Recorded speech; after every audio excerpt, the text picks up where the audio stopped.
ಬೈಕ್ಗೆ police jeep ಡಿಕ್ಕಿ ಹೊಡೆದು bike ಸವಾರ ಸಾವನ್ನಪ್ಪಿರುವ ಘಟನೆ ಕಾಂತರಾಜ ಸರ್ಕಲ್ ಬಳಿ ನಡೆದಿದೆ.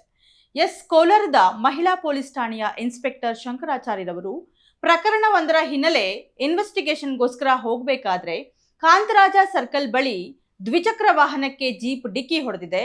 ಈ ಒಂದು ಅಪಘಾತದಲ್ಲಿ ಬಡಮಾಕನಹಳ್ಳಿ ನಾರಾಯಣಸ್ವಾಮಿ ಅನ್ನೋರಿಗೆ ತಲೆಗೆ ತೀವ್ರವಾಗಿ ಗಾಯಗಳಾಗಿತ್ತು. ಹಾಗೆ ಕೈಕಾಲುಗಳಿಗೂ ಸಹ ಹೆಚ್ಚಾಗಿ ಗಾಯಗಳಾಗಿತ್ತು.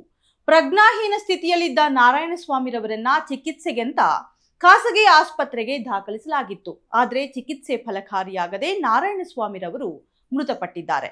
ಇನ್ನು ಜೀಪ್ನ ಚಾಲಕ ಹನುಮಂತರವರ ವಿರುದ್ಧ ಮುಳುಬಾಗಿಲು ಗ್ರಾಮಾಂತರ ಪೊಲೀಸ್ ಠಾಣೆಯಲ್ಲಿ ಪ್ರಕರಣ ದಾಖಲಾಗಿದೆ. ನೋಡಿ, ಸಮಾಜದಲ್ಲಿ ಯುವಕರಿಗೆ ಮಾದರಿಯಾಗಿರಬೇಕಾದಂತಹ ಪೊಲೀಸ್ ಇಲಾಖೆಯಿಂದನೇ ಈ ರೀತಿಯ ಒಂದು ಅಪಘಾತ ಆಗಿದೆ ಅಂದ್ರೆ ಇನ್ನು ಯುವಕರ ಸ್ಥಿತಿ ಏನು ಅಂತ ಯೋಚನೆ ಮಾಡಬೇಕಾಗಿದೆ. ಏನೇ ಆಗಲಿ ಕಾನೂನು ಎಲ್ಲರಿಗೂ ಒಂದೇ. ಆ ಹೋದ ಜೀವಕ್ಕೆ ಬೆಲೆ ಕಟ್ಟಕ್ಕೆ ಆಗಲ್ಲ. ಸೊ ಯಾರೇ ಆಗಲಿ ದಯವಿಟ್ಟು ನೀವು ಡ್ರೈವ್ ಮಾಡಬೇಕಾದ್ರೆ ಹೆಲ್ಮೆಟ್ ಹಾಕೊಂಡು ವಾಹನವನ್ನ ಚಲಾಯಿಸಿ.